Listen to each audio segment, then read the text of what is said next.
I'm absolutely delighted to be here with Vineeta. Quick introduction.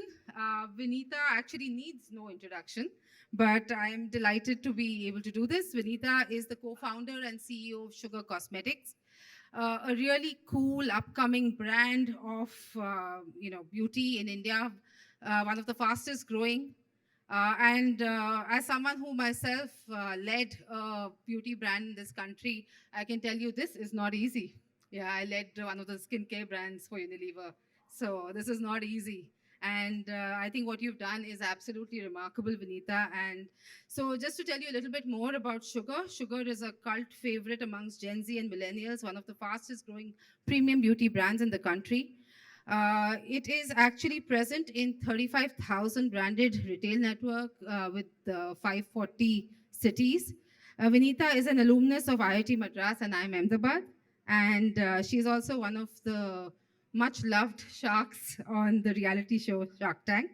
She's also remarkably a triathlete and an ultra marathoner. That's quite cool. Vineeta, let me start by welcoming you. And I'd like to actually start by giving you the opportunity to tell us a little bit more about the journey that you've taken with Sugar.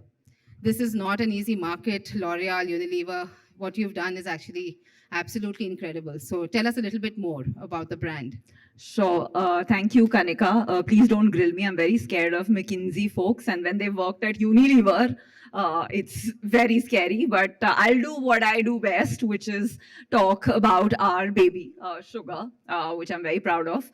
So yes, you're right. You know, one of the most common questions I get asked on Instagram after, of course, 1 crore ka job kyun choda, is that, how did you think that you can start a makeup brand, right? How did you have the guts to do that? And like you said, by the way, just to clarify, the L'Oreal brand and the Unilever brand are still larger than us. So let's be humble to say that, we are in terms of market share now the third largest, but still a long way to go.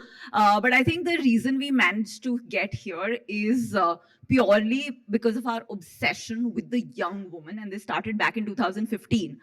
So we realized, what happens like before you start seeing numbers, you see certain trends. And very luckily for us, we were running this e-commerce company where there were more than 200,000 women who used to give us feedback every month on these beauty and personal care products that we were curating for them.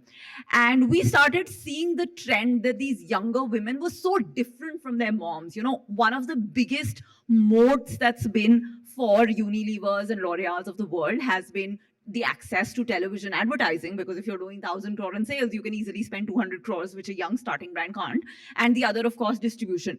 Now, what's happening is that if you talk to millennials and Gen Z, 1% of them trust ads. Right?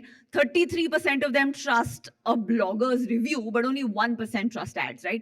So they're very different. Their lifestyle is different because, traditionally women would wear makeup when they went for like a wedding or a party, and they wanted something that lasts them 2 hours, asani se nikal jana chahiye. Whereas younger women were wearing makeup all day because they were stepping out, they were working, they were going to college. And this participation of women in workforce was again driving consumption of products that would last them all day, like morning to night. They shouldn't have to worry about their makeup coming off.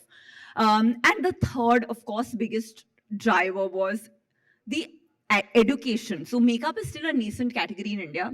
And traditionally, all the brands sold products by teaching consumers in stores how to wear. Learn how to wear a winged eyeliner, and then I will sell you one. You learn how to contour your face, and then I'll sell you a palette. Now, this entire education could actually move online. And in 2015, this was just starting. Nobody anticipated the numbers will become so big that a brand like Sugar, by not spending in TV dollars, is able to reach more than 40 million unique women every month. That's what you get from a decently funded ad campaign, right? And so we have, in a month about more than 300 million impressions, 4 billion views on our content, which is 10 times larger than the next brand. Now, all of this education gives us the ability to be our consumers' favorite beauty advisor online. And now all of this is helping us drive that connect with the brand. So 90% of our consumers continue to discover us digitally, but only half of them are actually shopping us online. But the other half are actually shopping us in stores. But the discovery and the education, the time that you get, because these internet users are spending 7 hours a day on their mobile devices, right? Like beauty as a category on YouTube in all languages, including like Bangla, Kannada, is the highest engagement category. Similarly, Instagram and YouTube, they yield so beautifully for younger brands to educate as well as do the storytelling beautifully visually. So I think we got lucky because we spotted this back in 2015 when other brands were, really thinking that, I'll quote them, right? They used to say stuff like, Indian girls will not put makeup and put a selfie on social because they feel conscious about putting up their own pictures, right? Now, and then they would say that, we will not be available on an Amazon at all because Amazon is perceived as discounted and we're a premium beauty brand. Now, these are exact quotes from existing brands who we were talking to. And so we realized that, yes, numbers are going to take another decade to come around. Because at that time, less than 13% of the online shoppers were women. So there were no numbers to show to these brands that it's going to change. Now that number is 43%, but who would have predicted that, right? The belief was that, the same trend will continue. And so, yeah, that's when we got two big drivers. One was that brands traditionally thought that product is the commodity and it's the branding that matters. And we turned it on its head and said, you create a fantastic product. E-commerce is going to ensure that millions of reviews make your product stand out from the rest and it stops being a commodity.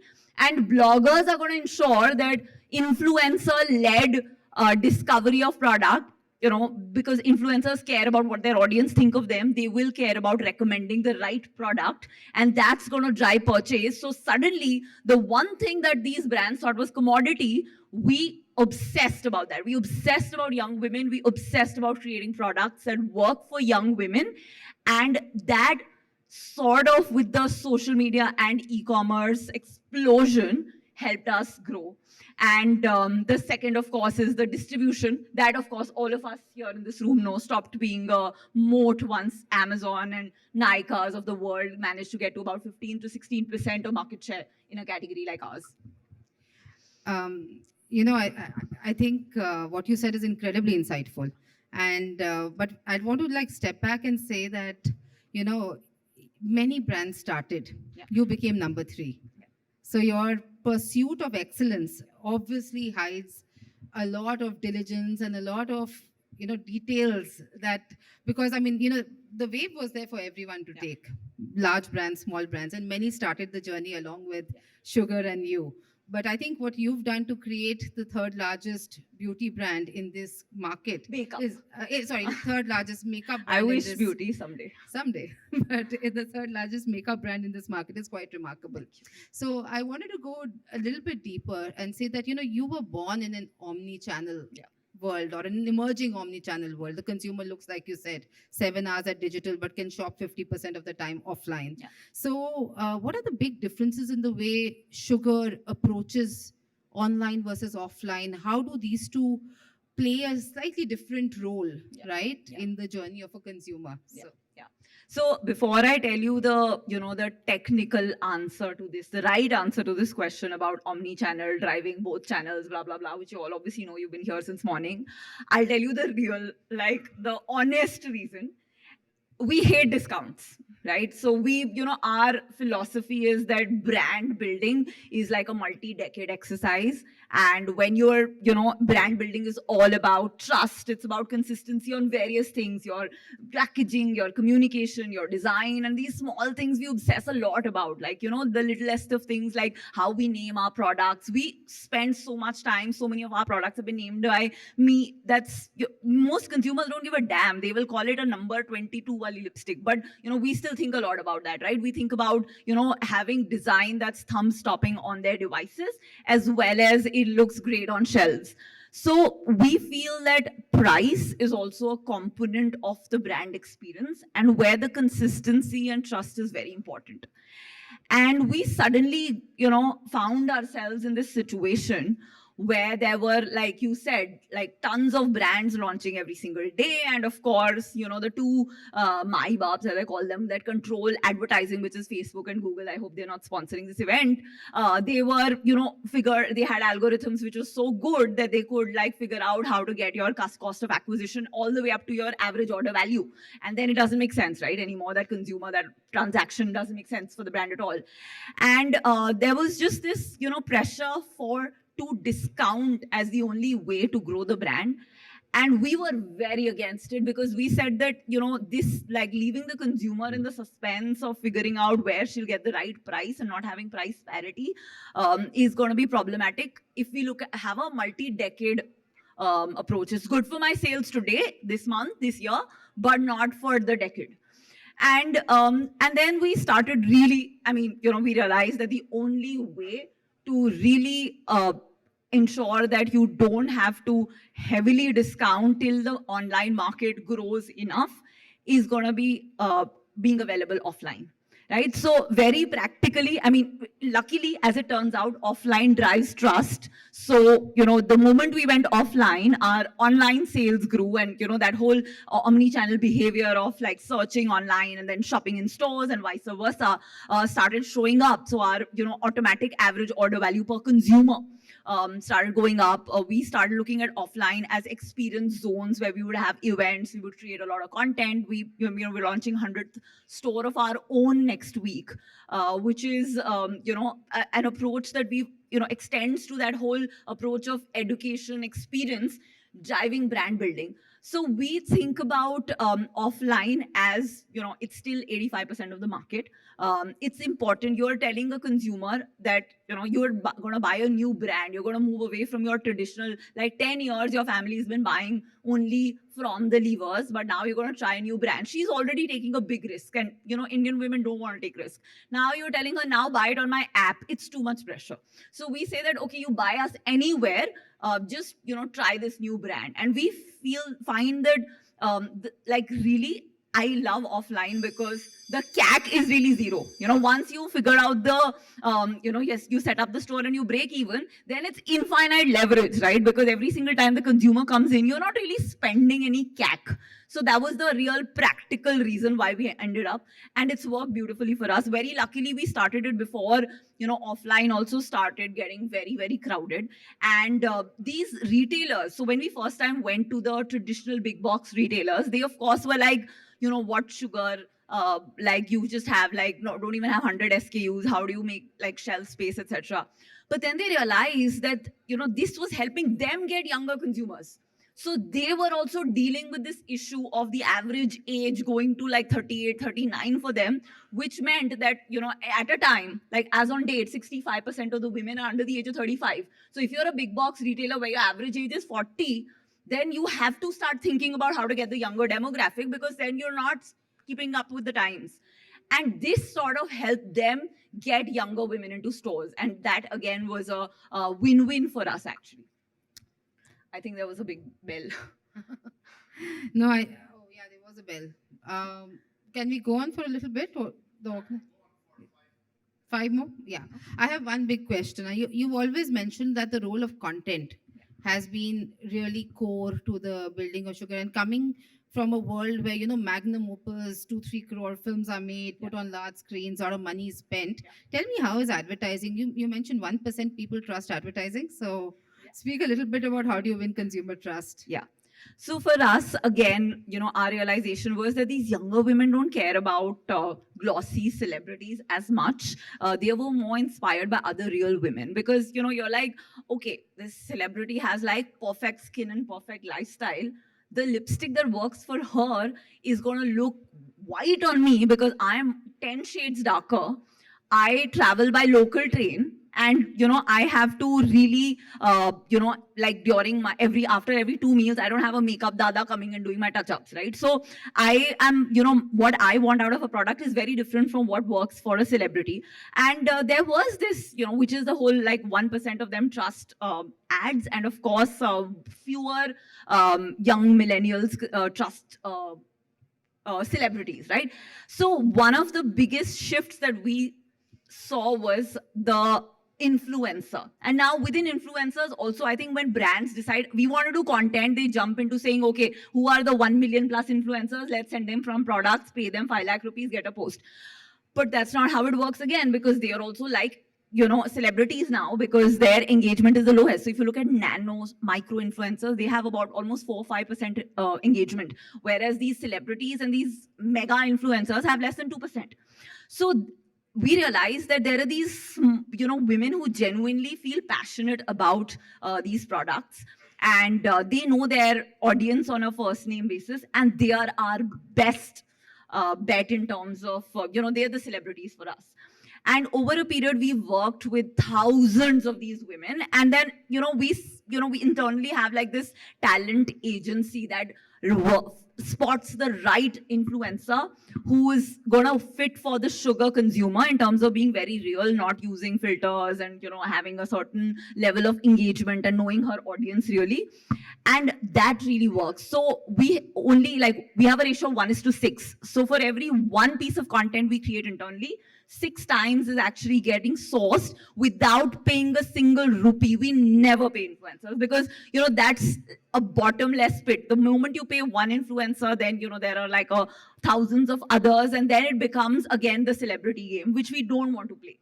We want to work with people who really believe in the brand as much. And that means that we'll never be able to work with like the biggest A-listers, but we are fine with that because, again, we think that these women care about, women who are authentic, and authenticity matters. The other thing about authenticity is that, all the other people who are creating that one content are also in-house. So they are all real women working at Sugar. And our superpower has been that our entire team, like we have 75% women. We have more than 2,000 women who work for Sugar, and they so closely mirror the consumer in terms of having the same ambition, the aspirations, the excitement and passion for products. Being somebody who doesn't want to fit in a mold that's prescribed by her mom, and somebody who's taking really charge of her destiny. Now, these women work for us, and they are actually the best creators that we have in-house because, again, they're not using photoshopped makeup recommendations, but they're telling you how to deal with real girl problems. And that's the other thing that's worked for us. So I think content for us is one of this entire, we have a content marketing team that has 0 sales target. They have no accountability to any revenue person. They are only accountable for driving engagement and creating the content that works best for the consumer. So like the best product will go viral and will not need crores of rupees in marketing, the best content goes viral on its own and doesn't need crores in distribution. You don't have to pay crores to get 1 million views in a day or two. It goes viral on its own. You just have to ensure that you're always obsessing about creating the right content for the consumer. So that's the other thing. So for us, content is really brand building, and which is why all our metrics are brand building. So if there are any marketing people here, they have brand awareness metrics, engagement metrics. Those are the metrics we have for our content people. You will never see a discount post on Sugar's Instagram. You will never see a, shop us here on, Amazon or Nika on a Sugar Instagram page. And I think that's worked well for us. Fantastic. And finally, what's next, Vineeta? So, although we continued growing during COVID because we kept taking shelf space, other brands were vacating shelf space at the time, it was still hard because overall the category didn't have buoyancy. April and May have been phenomenal. So our aim is to actually get to a 500 crore net revenue this year. We want to keep growing because in the next 2 to 3 years, we want to list the company so that, the founders can get to run it forever because we love this. We think that, the time hasn't yet come. It's like this category, this consumer, and this space of brands coming out of India, it's going to explode in the next 2 decades. But it's something we don't think we want to cash out to early on. Got it. Very cool. Any questions from the audience?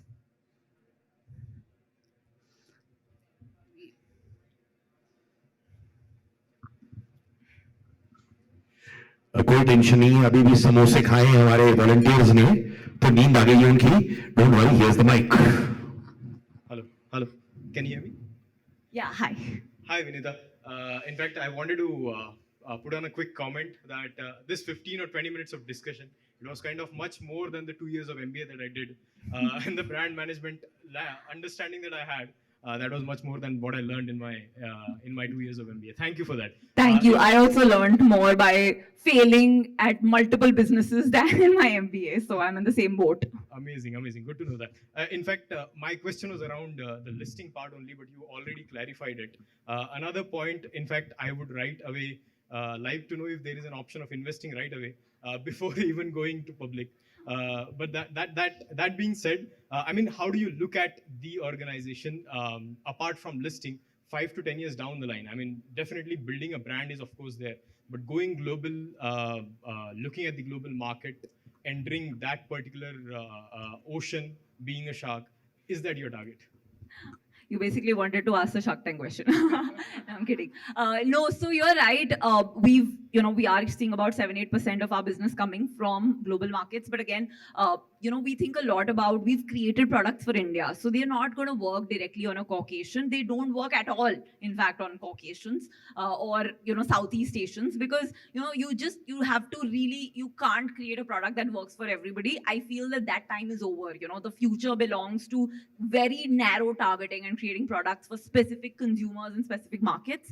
Having said that, Middle East is fantastic because it's hotter, if that was possible, and it's also warmer skin tones, women like having similar aesthetic sense, like preferring like eyes which are big and bold and so on. So yeah, Middle East we've recently launched, and we do see about 5 to 7% of our business coming from global markets. But honestly, like without really suffering and failing, nothing ever comes easy, because it has come too easy. I don't want to get too excited about that. We've right now have a great partner and it's going well, but I feel that the real global expansion will happen when we dedicate ourselves to certain markets and say, okay, let's build for this market, let's create content for this market, let's really ensure that we want to be a top 5 brand in some market, and if we can't be that, we don't want to get into a market in a serious way. So the Middle East is a sort of an experiment so far. Let's see how far that goes. Yeah. Thank you. Okay, thank you. All right, we're going to take 2 more questions as well. I'm going to come here. Sir, मैं आ रहा हूँ. एक second रुक जाइए sir. एक madam पीछे बैठी हुई है sir. Thank you so much. All right, hi. What's up? What's your name? Hi, Vineeta. I'm an ex-Unilever and I've seen how makeup manufacturing happens. So I have one question. Makeup is the price point in makeup category is for certain consumer only. Do you think, like for Indian consumer, where the average wages are very less, do you think a good quality product, not those fake products, can reach to the millions of Indian women? Yeah. And is there a scope in it? Because I feel brands are not currently giving that price point to those set of consumers. Absolutely on point there. Even on date, like we're talking about brands coming out of India, and of course the L'Oreals and Unilevers. Like 70% of makeup, as you said, is unorganized, even on date. When we did a brand awareness study, we realized that Huda was in like the top 5-7, not because people are buying 3,000 rupees lipsticks and palettes, but because of the fact that there are way more, like 10 times more fake Hudas being sold in India than real ones, right? This is a problem where obviously all the brands have to work together. We've realized that as you go into tier 3, tier 4 cities, price point does become a roadblock. And it's something that we are, if you're trying to build a brand, you have to give good quality. I think between all the brands and us, we should be able to get about 20-25% of these unorganized consumers to organized to brands. But beyond that, I do feel that, there is a market of I will kid you not, 5 rupee nail polishes in Sadar Bazaar, 5 rupee per bottle. Now, at those price points, nobody can do anything except for like filling colored water, holi ka pani in it and giving. So, at some level, which is why our market for branded cosmetics is still 3,000 crore. But, right now, we're still a small brand. We still have a lot of market share to take from other brands, and that 20% that converts to organized is going to be big enough. So we are focused on the lowest hanging fruits right now, which is more market share and getting the top 20% to convert. Remaining, I feel, over a period of time, India ka GDP targets and all, that's not on me, that's on the Prime Minister. When that happens, we'll all benefit from it. All right, anybody else who wants to answer a question? Ask a question. Sir, khade ho jaiye, sir. Hi, Vineeta. I know you have come a long way and a long way to go. I want to go back you to the history and just ask a very obvious question. Since you are into the cosmetics beauty segment, why the name Sugar? Very good question. So, sugar is like getting a sugar rush without the calories for girls.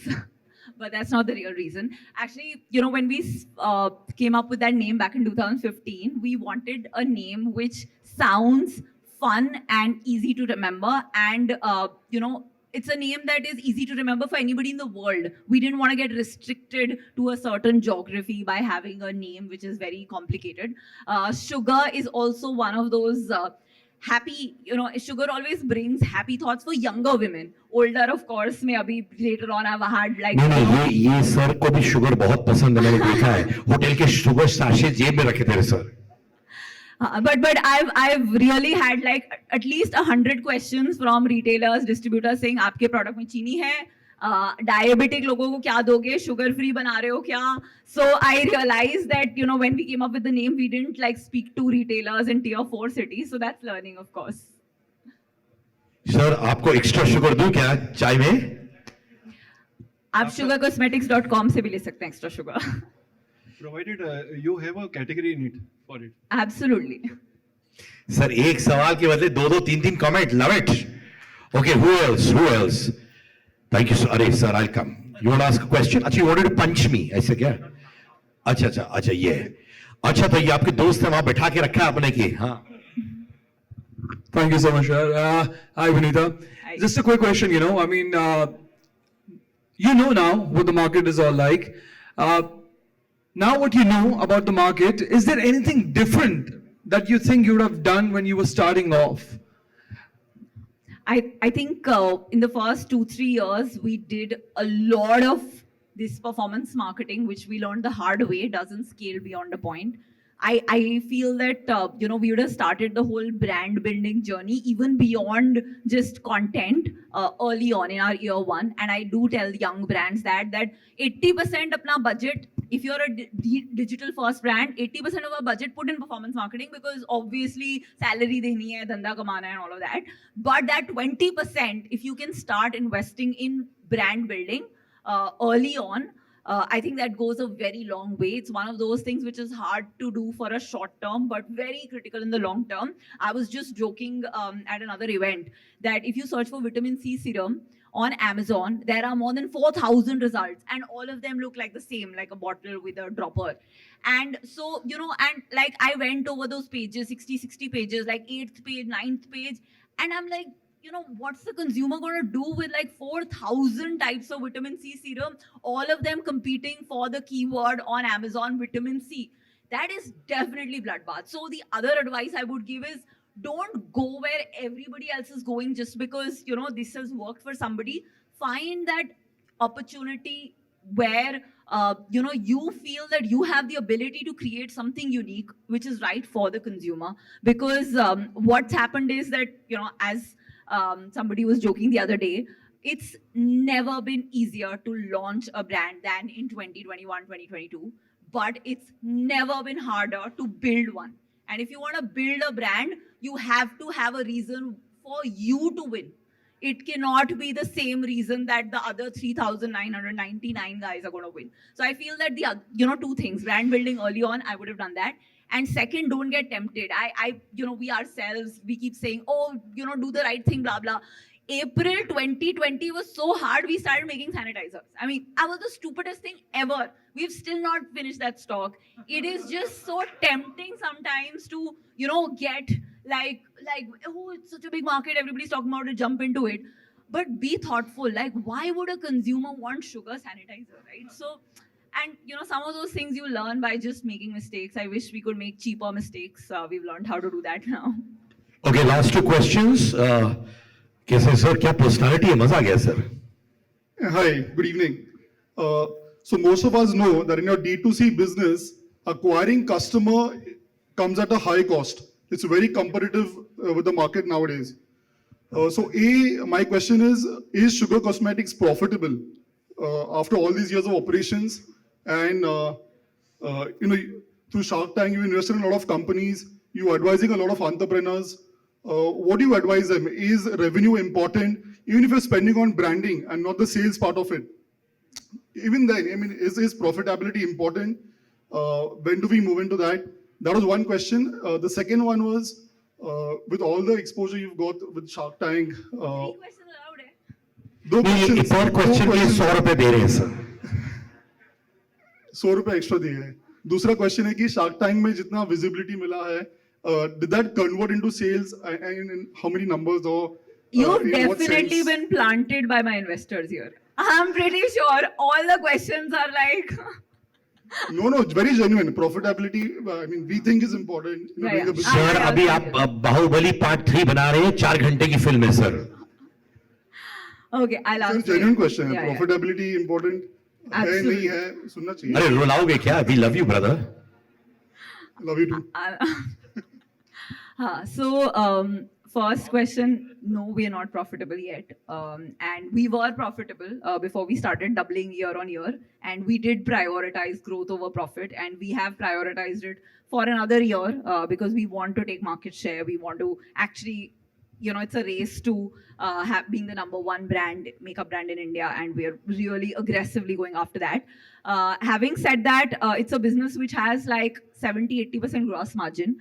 So it's very hard, like the year we stop growing, or grow 30-40%, it's very easy for us to be profitable. So right now, what we've aligned with the board is that FY24 is the target to be profitable because usse pehle agar markets mein jayenge to pitai ho jayegi, especially given the situation right now. So yes, as to answer your question, profitability is super important, and building a brand senselessly is not required at all. So we are at about a minus 10% on EBITDA, which is a conscious call to gain market share and double year on year. Not very happy about it. Ideally, would have loved to build it profitably throughout, but last 2-3 years have been slightly hard. So we're giving ourselves that minus 10% wala leeway. But the pressure is on me to become profitable, and I feel it. Don't worry. Next question was Shark Tank. Shark Tank obviously helped because it's been phenomenal, the reach that the show has. It's I think that, I don't know about core TG, how many of, the women saw it, because for every, show like this, 70-80% audience is men, and we still don't have a range which is specifically for men, although we have a few products. So sales impact for a brand which is constantly growing, has a large enough base, is hard to measure. But yes, it did lead to organic searches.